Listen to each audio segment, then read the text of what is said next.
She had 700 pounds of fuel, a dead hydraulic system, and a storm that wanted her dead. No one believed a rookie could land that jet. But when the wheels hit the runway, even her harshest commander stood in the rain and said 4 words no one expected: "Welcome back, ma'am." Before you watch full story, comment below from which country are you watching. Don't forget to subscribe for more amazing stories. You don't fight the wind. You survive it. At 20,000 feet, strapped into 9 tons of screaming metal, a storm doesn't care about your call sign, your medals, or your gender. It only wants one thing: to tear the wings off your jet and scatter you across a mountainside. This is the story of a dead stick landing, a cracked canopy, and a young woman who earned respect the only way it's ever really earned, the hard way. The inside of an F-16 cockpit after a 4-hour combat sortie has a smell all its own. Hot wiring. Ozone. The sour tang of adrenaline baked into a flight suit that's been soaked and dried a dozen times. Captain Claire Bennett didn't notice it anymore. She was too busy trying to keep her eyes locked on the glowing green digits of her heads-up display, digits that kept blurring into a single neon smear. Her neck felt like it was packed with broken glass. 2 hours earlier she had pulled 8 Gs, braking hard into a mountain valley to dodge a surface-to-air missile fired from across the border. The evasion worked. The missile found a limestone ridge instead of her fuselage, blooming into a dirty orange fireball in her mirror. She'd stayed on station anyway, dropped her last 2 guided bombs to cover a pinned-down infantry squad, and climbed out of the valley with her fuel gauge sliding toward the red line. Now she was paying for that decision. Viper 1-1, Base Ops. The radio crackled, distorted by static, but the flat, unimpressed drawl belonged to Colonel David Henderson.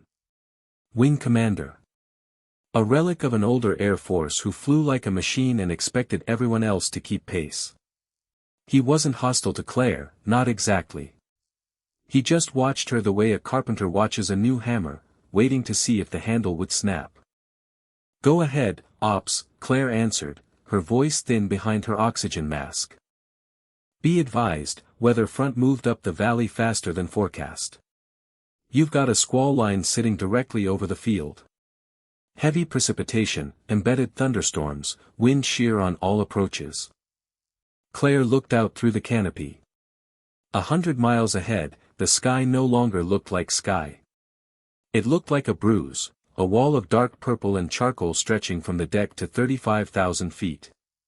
There was no going over it. No going around it.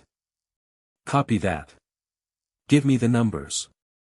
Winds out of the north, sustained 40 knots, gusting to 60.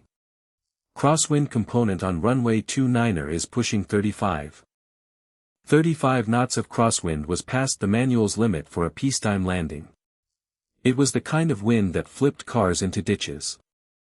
"I don't have the fuel to divert," Claire said, eyes flicking to the totalizer. "I'm bingo -2. 15 minutes before this jet turns into a very expensive glider." Silence on the radio. The hum of her engine suddenly felt louder. More fragile. "Understood, 1-1. Henderson's drawl was gone now. "You're cleared straight in. Radar vectors. Don't screw around in the soup. Get it on the deck." Claire wiped a bead of sweat from her eyebrow before it could sting her eye and scanned her instruments. Engine temps, normal. Hydraulics, not normal. The needle on the B system was fluctuating, not dry yet, but bouncing. Shrapnel from that SAM detonation must have traveled further than she thought. A pinhole leak, bleeding pressure with every passing second. "Just hold together," she muttered, patting the glare shield like the flank of a nervous horse. The storm hit 10 seconds later. No gradual transition, one moment she was in smooth air, the next a violent updraft grabbed the belly of the jet and threw it skyward. Her head cracked against the canopy rail. Her teeth clicked together hard enough to taste copper. The fly-by-wire system was supposed to make this easier, translating her wrist movements into smooth control inputs. But with the B system bleeding out, the stick felt heavy. Sluggish. Like steering a truck through mud with no power assist. Rain hit the canopy, not streaking, but hammering, like gravel thrown by the fistful. The cockpit went dark except for the frantic strobing of lightning and the glow of her own displays. Turbulence escalated from rough to violent, throwing the jet left, right, up, down, in patterns with no rhythm at all. Spatial disorientation is a killer. When you can't see the horizon, your inner ear starts lying to you. It tells you you're level when you're banking into a death spiral. It tells you you're climbing when you're diving. Trust the gauges, Claire repeated, low and constant, like a mantra. Trust the green lines. Not your body. 1-1, you're drifting left of the localizer. A younger voice this time, tight with stress. Correct right, 2 degrees. I'm trying.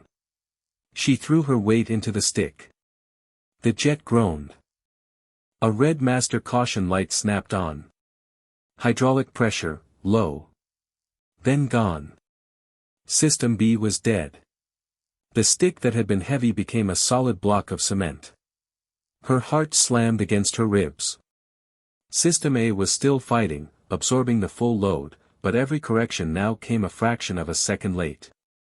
In turbulence like this, a fraction of a second was an eternity. Lightning flashed and lit the cockpit in stark white strobes.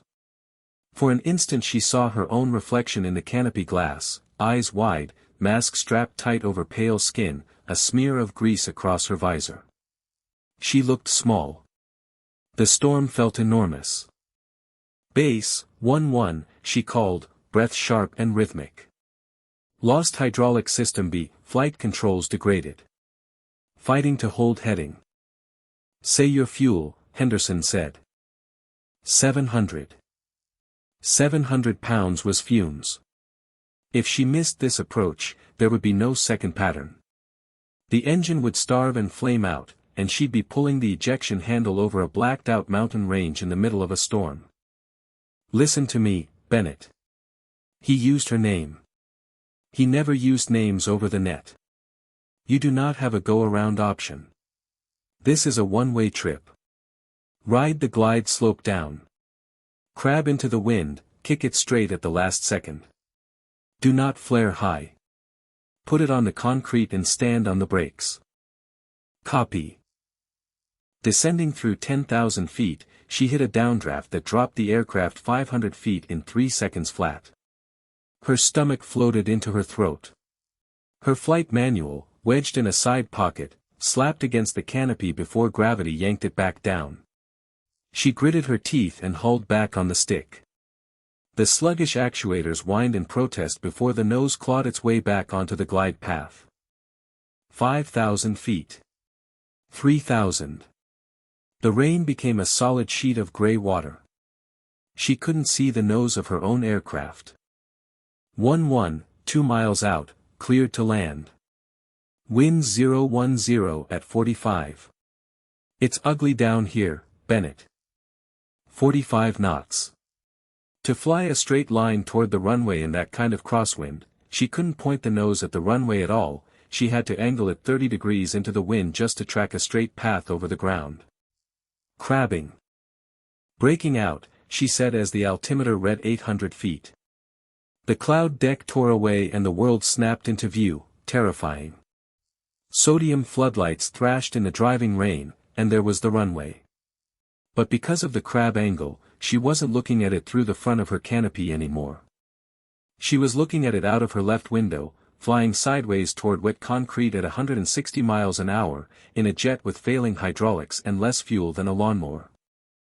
The wind hit in rhythmic, violent gusts. The left wing dipped. She jammed the stick right, fighting the sluggish controls, and the wing came back up, but the nose drifted. She corrected with rudder. Her legs were already shaking with the effort of forcing a wounded jet to obey. 400 feet. The approach lights flashed below her, a string of pearls vanishing into gray. 200. Keep it coming, Henderson said, his voice a low, steady hum against the chaos. Hold the crab. Hold it. 100 feet. The runway threshold rushed up to meet her. If she touched down while still pointed 30 degrees off centerline, the landing gear would snap and the jet would cartwheel across the concrete in a fireball of titanium and jet fuel. She had to straighten the nose at exactly the right instant, too early, and the crosswind would shove her clean off the runway into the dirt. 50 feet, the automated voice called, flat and calm. "Wait, now, Bennett." Henderson barked. She slammed her left foot into the rudder pedal and shoved the stick right. The nose swung hard, violently, and for one heartbeat the jet was caught in a brutal aerodynamic tug of war, the crosswind slamming into the tail, trying to weathervane her straight back into the storm. She stood on the rudder with everything she had, holding the nose on centerline while her right hand kept the stick mashed over, dipping the right wing just enough to counter the wind's lift. Cross-controlled. Everything the fly-by-wire system wanted to fight her on. System A groaned under the strain, lagging, forcing her to fly on pure muscle memory. The tires found the concrete. It wasn't a landing. It was a controlled earthquake. The jet dropped the last 10 feet like a stone, the right main gear absorbing the full impact. The strut compressed past its limit with a sickening metallic crack that traveled up through the airframe and into her spine. "Hold it," she screamed inside her own skull. The right tire held for a second and a half against the sideways force of the wind and a forward drag of 150 knots. Then it blew. The sound was a dull cannon shot inside the cockpit, and the jet lurched violently toward the runway's edge. The threshold lights smeared into a continuous yellow streak as the aircraft yawed. The right wing dropped through the rain-streaked canopy, and Claire watched the wet concrete rise toward the missile rail on her wingtip. If it dug in, the jet would flip. She stomped the left rudder to the floor. Nothing. The blown tire had become an anchor, grinding a flat spot into bare magnesium. Sparks, brilliant, blinding showers of white-hot metal, trailed from the gear, lighting the rain like fireworks. The smell of burning rubber and scorched metal breached the cockpit seals and filled her mask. She needed to slow down, fast. Speed brakes out, stick back, nose held high, an aerodynamic brake against the howling headwind. The jet shuddered under the strain of gusts trying to flip it even now, on the ground. Every time the nose dropped, she hauled it back up, milking every last knot of drag she could find. Warning after warning lit the panel. Hydraulic pressure, critical. Anti-skid, degraded. At 100 knots, the nose finally came down. The aerodynamic braking was over. Now it was wheel brakes, and wheel brakes alone. Her right toe found no resistance at all, the wheel it controlled was a ruined disc of magnesium. The left brake caught, dragging her one way, then the other, fishtailing down the slick runway. Tower, 1-1, blown right main. Drifting right, unable to hold centerline. Her voice had lost every trace of military calm. Crash and fire rescue rolling, 1-1. Hang on. The controller's voice cracked under the weight of what he was watching. 50 knots. The vibration was so violent the instrument panel dissolved into a bouncing green smear. Her teeth rattled in her skull. Without hydraulic pressure, nose-wheel steering was like trying to aim a boulder with a toothpick. She was running out of runway, and past the edge was soaked mud that would collapse a bare wheel rim in an instant. She fed in what little left brake she had, begging the tires for grip on the hydroplaning surface. 30 knots. The right strut groaned, a slow, terrible twist of metal fatiguing past its design limit. A crack shot up the canopy acrylic with a sharp pop. 20 knots. The engine coughed, a deep, asthmatic wheeze through the floorboards. Her eyes shot to the totalizer. Empty. The engine, starved of its last drop of fuel, spooled down. The heavy rumble died, replaced almost instantly by the high, thin whine of the emergency power unit, a small turbine burning toxic hydrazine fuel, keeping just enough electrical and hydraulic power alive to finish the job. The jet ground to a stop. Not on the centerline. Sideways, sitting at a 45-degree angle across the runway, its nose will 3 feet from the mud. Then, silence. It was heavier than the noise had been. The EPU whined like something dying. The roar of the engine was simply gone, leaving only the steady drumming of rain against the cracked canopy. Claire sat frozen. Her hands were locked around the stick and throttle, knuckles white through her gloves. Her chest heaved, pulling shallow breaths through the mask. "You're on the ground. You're alive." She repeated it, but her nervous system was still up at 35,000 feet, flooded with enough adrenaline to restart a stopped heart. Viper 1-1, Tower. Status. She reached up with a shaking hand, unclipped her mask, and let it hang from her helmet. The cockpit air was stale, sweat, ozone, and the faint sour tang of hydrazine exhaust. Tower, 1-1. I'm down. Engine flamed out, fuel starvation. Right main tire blown. Airframe intact. Shutting down. Copy, 1-1. CFR on scene. Do not open the canopy, repeat, do not open the canopy until CFR gives the all-clear for hydrazine exposure. Through the left side of the canopy, massive shapes emerged from the gray wall of rain, red and blue strobes flashing. Fire trucks surrounded the crippled jet. A turret swung toward the smoking wreck of the right landing gear, and a thick arc of foam blasted the glowing magnesium rim before it could ignite the hydraulic fluid still dripping from the strut. Claire ran the shutdown checklist by memory, letting the routine drag her mind back into the present. Throttle off. Main power cut. EPU disengaged, its whine spooling down into silence, and the cockpit went fully dark. Outside, men in silver proximity suits moved around the aircraft. One, carrying a gas meter, walked a slow circle around the ruined gear, checking for leaks. He looked up, gave a sharp nod, and pointed a thumb skyward. Clear. She found the manual crank for the canopy, no need to blow the emergency release, and cranked it, heavy, brutal work for arms that felt like they'd been beaten with a bat. The seals popped. The canopy lifted, and the storm poured in, freezing rain hitting her face like a spray of ice water. She pushed it up until the strut locked. She stood. Her legs betrayed her instantly, knees buckling as she fought her harness loose. She caught herself on the ejection seat rail and hung her head, dragging in ragged breaths of cold air.